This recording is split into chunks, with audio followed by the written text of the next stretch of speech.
జై శ్రీరామ్, శ్రీమాత్రే నమః. జై జనసేన, జై పవన్ కళ్యాణ్, జై వారాహి. వందే మాత్రం వీక్షకులకు అందరికీ నమస్సుమాంజలు.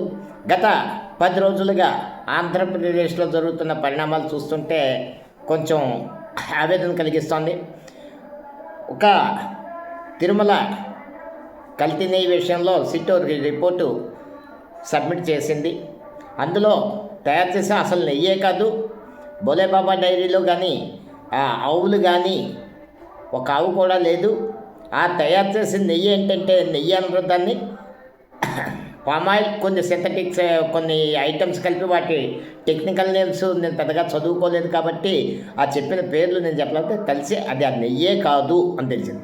దానికి వైసీపీ ఏమందంటే నెయ్యే వాడనప్పుడు నెయ్యి కల్తీ ఎక్కడ జరిగిందో విత్తనవాదం తీసుకొచ్చారు. సరే, ఇది తెరమరుగు చేయడానికి మా Janasena party railway Koduru MLA ఆరవ శ్రీధర్ అనే వ్యక్తి మీద ఒక మహిళ చేత రకరకాల ఆరోపణలు అవి చేసి 2 రోజులు ఏకి పాడేశారు.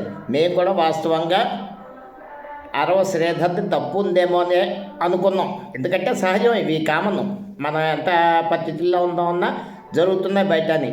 కానీ జరిగింది ఏంటంటే పూర్తి ఫ్రాడ్. ఈ అమ్మాయి ట్రైన్డ్, ఇప్పుడు అమ్మాయి ఎక్కడుందో ఏమిటో తెలియదు. ఆరవ శ్రీధరు బయటికి రాలేదు.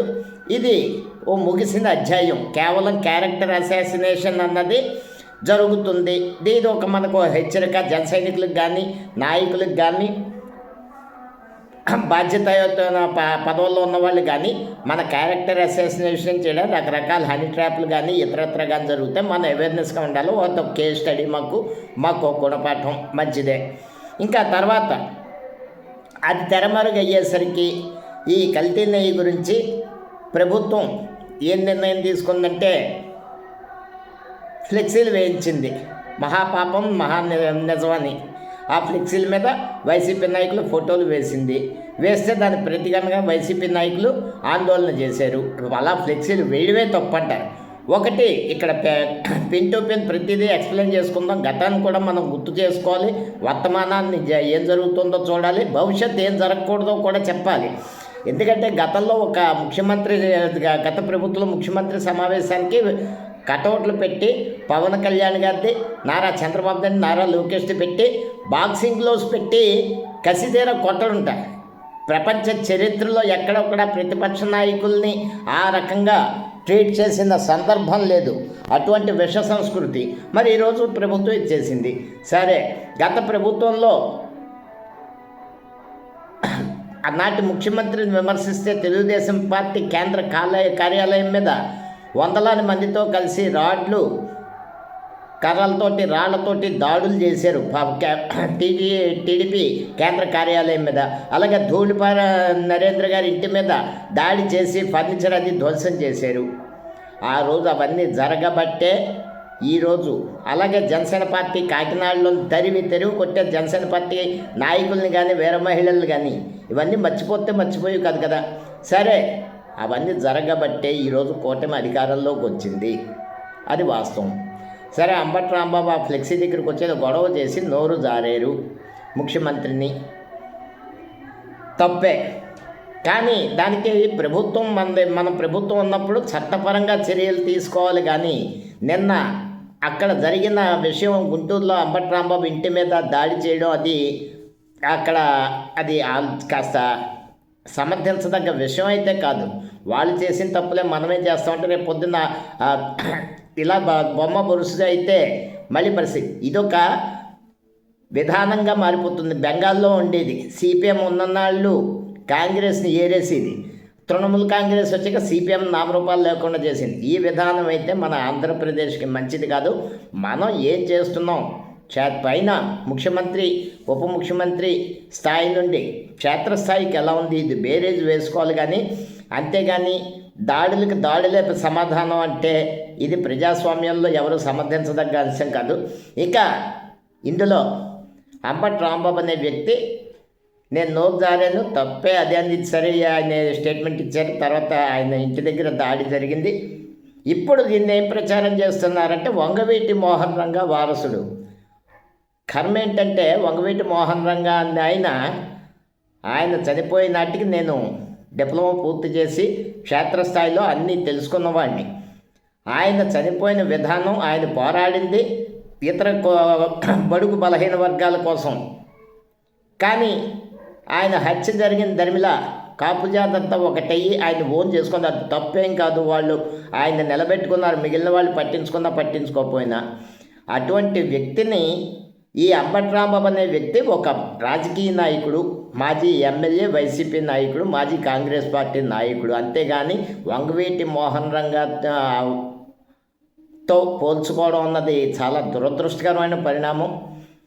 కాబట్టి ఇక్కడ ప్రజలు కూడా, ప్రభుత్వం కూడా తెలుసుకోవాల్సిందంటే దాడులకు ప్రతి దాడులు, విమర్శలు రాజకీయ పరంగా ఒక నిర్మాణాత్మకంగా ఉండాలి. కానీ ఖచ్చితంగా ఇటువంటి దాడుల్ని అధికార పార్టీ చేసినా ప్రతిపక్ష పార్టీ చేసినా ఖండించాల్సిందే. ఎందుకంటే దాడుల సంస్కృతిని ప్రభుత్వం సమర్థించినట్టు కాదు.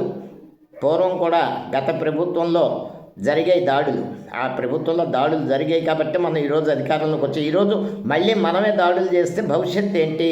గతం, వర్తమానం, భవిష్యత్తు. ఇది ఒక రాజకీయ పార్టీలు ఏవైనా సరే సుదీర్ఘకాలం మనాలంటే ఈ 3 అధ్యయనం చేసుకుంటేనే ఇది ప్రభుత్వ పథకాలు ఏ మేరకు క్షేత్రస్థాయిలో అమలవుతున్నాయి, మద్యం పాలసీ సక్రమంగా అమలవుతుందా, ఎంఆర్పి ధరలకి మించి అమ్ముతున్నారా, అమ్మితే దాని ఫలితం ప్రభుత్వం మీద పడుతుందా పడదా?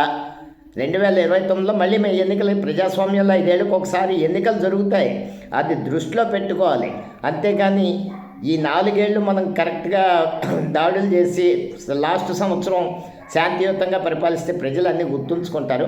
వాళ్ళు ఒక్కరోజు వాళ్ళ ఆక్రోశాన్ని వెళ్తాయి. కాబట్టి ప్రజారంజకంగా పరిపాలించాలి, ప్రజాస్వామ్యాలు చట్టబద్ధమైన చర్యలు ఉండాలి. కానీ ఇటువంటి దాడుల్ని ఎవరూ ప్రోత్సహించాల్సిన అవసరం లేదు. ఇక ముఖ్యంగా కాపు ముద్ర, కాపు కులస్తుడు, కాపులు అన్న సమస్య ఎప్పుడు వస్తుందంటే నాకు తెలిసి ఆ రోజు నుండి ఈ రోజు జనసేన పార్టీ అధిక బలంగా ఉన్నప్పుడు కానీ, తెలుగుదేశంతో భాగస్వామ్యంలో ఉన్నప్పుడు కానీ కాపు ఉద్యమాలు వస్తాయి. వైసీపీ ఉన్నప్పుడు కాపు ఉద్యమాలు రావు. మరి ఇదే విచిత్రం నాకు అర్థం అవుతుంది. వాస్తవానికి వ్యక్తిగత గొడవలు, పార్టీల మధ్య గొడవలకి కులాల రంగులు, మతాల రంగులు పూయడం అన్నది ప్రజాస్వామ్యానికి మంచిది కాదు. చివరిగా ఇంకా మా జనసేన పార్టీ తరఫున పిఠాపురం నియోజకవర్గంలో కమిటీల నిర్మాణం ఒక అద్భుతమైన ప్రక్రియ. ఎందుకంటే ఏదో 4 పేర్లు తీసుకొని లాబింగ్ చేసి వాళ్ళ పేర్లు పైకి పంపేసి మండల ప్రెసిడెంట్లు కానీ ఇలాగ డిక్లేర్ చేసే విధానం నుండి ప్రజాస్వామ్యయుతంగా ఎవరికి బలం ఉంటే వాళ్ళే నాయకులు అవ్వాలి. ఇక్కడ గెలిచిన వాళ్ళు మన వాళ్ళే, ఓడిన వాళ్ళు మన వాళ్ళే. ఓడిన వాళ్ళు ఎక్కడికో పోతారు, అదే సోషల్ మీడియాలో పోకాలి. జనసేన పార్టీ కార్యకర్త అన్నవాడు జనసేన పార్టీతోనే ఉంటాడు.